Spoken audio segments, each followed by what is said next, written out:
Welcome back everyone, Ronan here. This is part 2 of my Commander difficulty playthrough. This is not an Ironman playthrough yet, this is just to see and test the waters before I attempt Ironman. And that's where I think it's going to get kind of funny to see who's actually going to survive. If you want a character in this, just send me a message with colors, a name, and maybe a bit of background information that you'd like to see.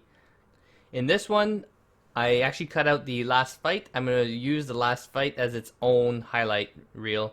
I'm still shocked on how the fight turned out. Alright, this was really early in the stream, and it's probably my first pull. Now this is probably the best lined up opener I've ever had. Like, this is like the best ambush you can get in the game, in my opinion. The only problem is you might lose out on loot. So I saw the barrel there, and I saw there was a target that I could destroy. So I tried to test to see if I could actually hit everything. It took me a few seconds to register this. Is everything still standing? I'm like, okay, yeah, it did damage. And then I looked away and back, and everything was dead.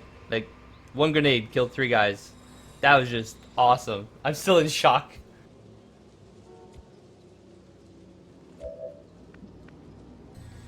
Now, skipping ahead just a little bit, I ended up pulling 3 sectoids that were just sitting on the other side of that wall. Now, they spawned some zombies, and it looks like the zombies are, like, tethered together. Like, the beams is just going back and forth between the 2 zombies. I'm not sure if that's a graphical error. This is why I bring flashbangs. I don't have to kill the zombies. I don't want to have to do any of that. I bring a flashbang. When I launch it, I make sure I can hit all 3. The range is just huge. It's really good to use in that sense, even though it does no damage. Now, by hitting all 3, it stops all their skills from working, and it kills the zombies because they lose their link. Now, what really got me thinking is that they actually dropped loot. They didn't drop loot the first time. It's not like he got turned into a zombie, picked it up, and then I re-killed him. There was no loot in the first place, so I actually got free loot from using this, which I thought was kind of cool. One of the biggest issues I have with the game right now, probably the only one though, off the top of my head, is the line of sight. How am I seeing this with my sniper? It's not even lined up. It went right through the wall. You can see the bullet, and then he made a hole in the wall. How did he even see it in the first place? Like, it works in my favor, I get that, but now he made the hole. Now it makes sense that others can shoot at it. But until he took a shot, there was nothing there unless he saw it through the wall and the reflection of the mirror. And even to that, most of the windows, it's a church, they're all stained glass. In real life, I can't even put my face to stained glass and see through it. So I don't know who made the walls slash glass hitboxes and being able to see through them. I think they lost some, I don't know, coding in there. Something's just not working. No, it's fine. I can see it through the wall. I get it, but it's probably the biggest issue I have with this game right now.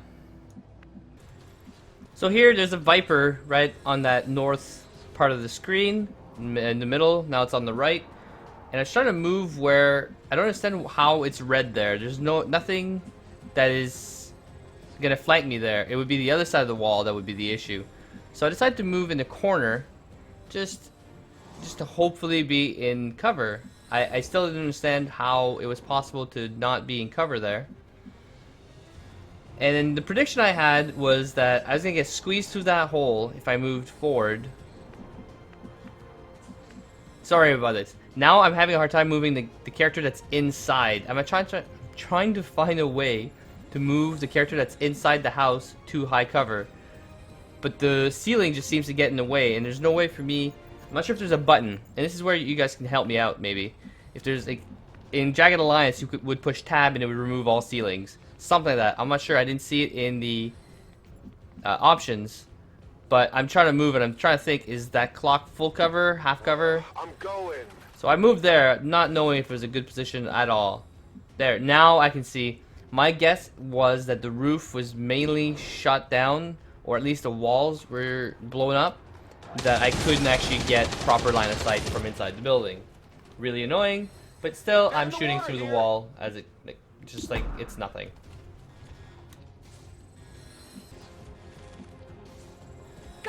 Now to continue on what I was trying to convey earlier, this is where I was trying to move, and I was thinking that that gap near the pipe where I'm pointing right now, I was thinking that gap would be a bad spot because I would get squeezed through somehow by the Viper. So I moved over there. I didn't think the Viper could see me from over there. Apparently I was wrong.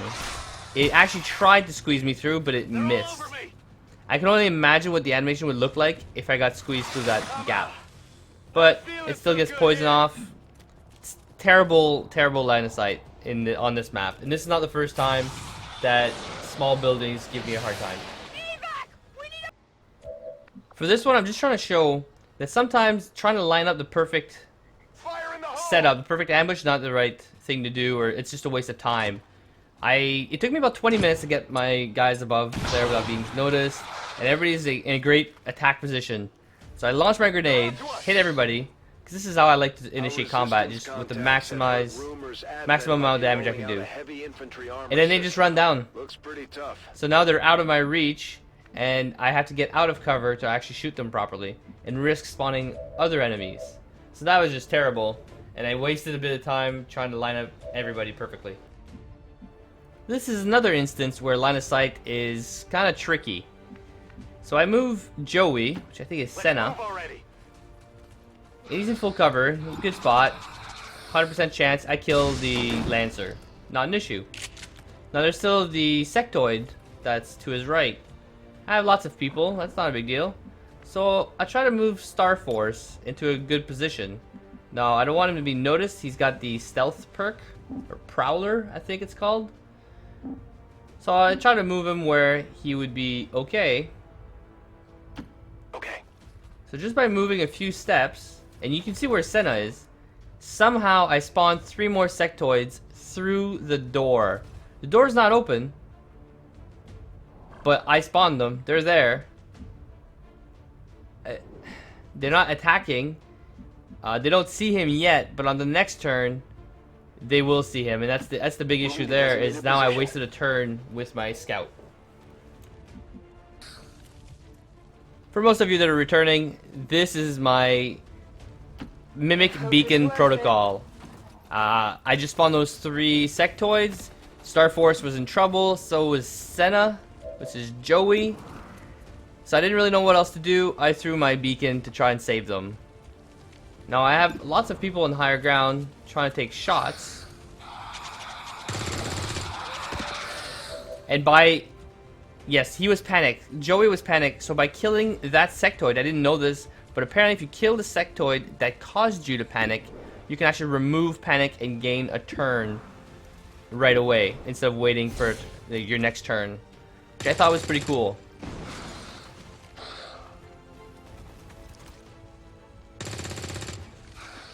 Rapid fire. I just found that rapid fire is actually really good, considering that you can reload your weapon you can reload your weapon, not move, and fire again. So you can actually use rapid fire quite often, and it's not a detriment to your group by wasting too much ammo.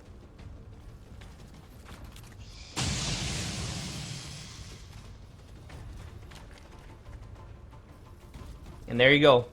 Mimic Beacon Protocol. Successful. I don't know why Senna tried to dodge every hit that was not coming towards him, but whatever. It worked out. I love Mimic Beacons. If you're not using them, do it. Alright, I think here it's another line of sight issue. So Senna was taking a beating, so I just started healing him from a distance. And then right here, the shield bearer, he shoots through 2 walls. Now that door may very well be open, but he shot right through the wall. So annoying. Now, in response to that shield bearer, I thought I was doing something pretty good. I didn't really notice what he was hiding behind. It didn't register. So I moved Star Force right there to get a shot off. And sure enough, he's behind full cover. I made a huge mistake. learn from my mistakes, please. I know I will be. I know this must be getting old for some of you, but I can't stress it enough. Mimic Beacon Protocol. I'm telling you, it will save your soldiers every time. The only exception would be if they actually get a few crits on it and destroy your beacon. Because right now there's 4 enemies in sight. But even that Mouton that is right next to... That's my sniper? I think his name is Sheriff. I ignore the Mouton because I know I can't kill him. So I leave him alone here. And I go for the sectoid.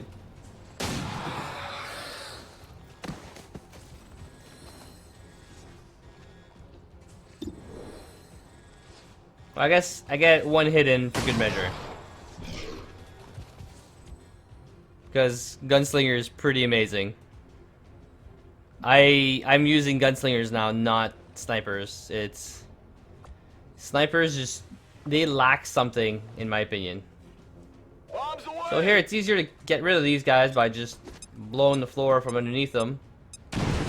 But I think he lives with 1 health. Yeah, he still lives with a few health. He only took 2 damage from falling. I guess depends on the height of which you fall. But 100% chance to hit from here.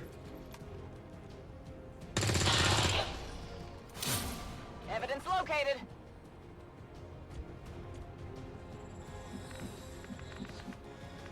So I'm worried about that Mouton at this point.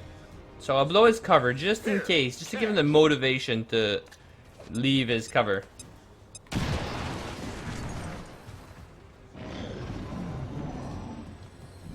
So without any cover, he points at my sniper, or whoever's in line with him. He moves up and takes a shot at the Mimic Beacon. This was the enemy I was more concerned with. And then this Mouton decides to move on up and leave himself right in the open. He's flanked right now. It's like the AI acts like a retard when it comes to it forgets all the strategy. It just moves on for that. Now, the only issue I have with this is the shield bearer. Actually, never mind. He shot. On the next turn, he uses his shield, which is something you'd want to avoid. So, it worked out. Now, this is where I'm starting to feel the strategy of me not going for magnetic weapons. I can start feeling it that my weapons are not strong enough for killing Moutons. And this is going to be the perfect example. I think it's going to take me about 4 guys, 4 soldiers, to take down that 1 Mouton that is even flanked. Their armor is insane. So I really need to get on my psionic soldiers so that I can avoid magnetic weapons. If not, on Commander difficulty, I will have to get magnetic weapons. I was just trying to save money and time. So that's the first attack. It always prompts me to hit the VIP. I hate that. So critical, only 4 damage. That armor is insane. I'm thinking of switching back instead of the armor perk with the heavies or grenadiers. I am starting to think to go towards the shredding or shredder ammo.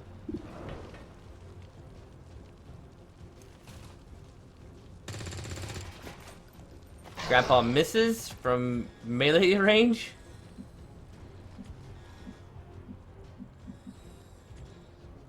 So that leaves who? On the move. Leaves myself. I try to go in for the kill. I mean, with a shotgun. Oh no, wait, I'm a sniper in this one. Never mind. Wow. Grandpa ducks. I only do 2 damage. This is not looking good. Star Force goes in. Trying to avoid the fire. I'm going.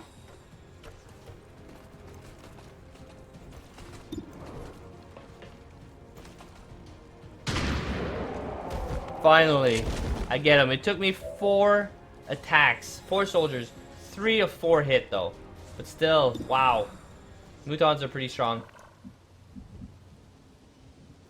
Alright, and this goes to show again another way to pull the enemy, but it's always with the strongest attack possible. This is what you want when you play the game. Take this! So a grenade, and if it's well placed, they're on the roof right now. They fall down, so that's an extra 3 damage each. Now, Star Force has the Concealment perk, so he does not actually lose cover. Now you can see, it's terrible because of where he is. Even though he's in full cover, he can't move. He basically just gets to an attack. So I think that the Concealment perk could be improved slightly to allow you to move maybe 1 tile, just in case like you can move out of a spotted cover or something, just so it would make it more viable. This goes to show that line of sight is totally broken because I can shoot him right through the roof. That I don't understand. That's insane that I could just kill him right through the roof. But then with Ronin I can't because it's just not in range. So on this turn I finally got tired of just waiting to be able to move, so I just took a shot on the Mouton. It actually worked out quite well with a shotgun across the field. So the extra crit and hit chance is actually pretty good. This has to be one of my favorite mind control situations ever. I have to say, good job, Star Force. So he gets mind controlled, or panicked. Sorry, not mind controlled, panicked. He gets panicked, and he says, "Screw you." Shoots him and kills him with a crit from ranged with a shotgun. He's like, "Alright, panic restored." He's like, "I'm not taking that crap." Good job.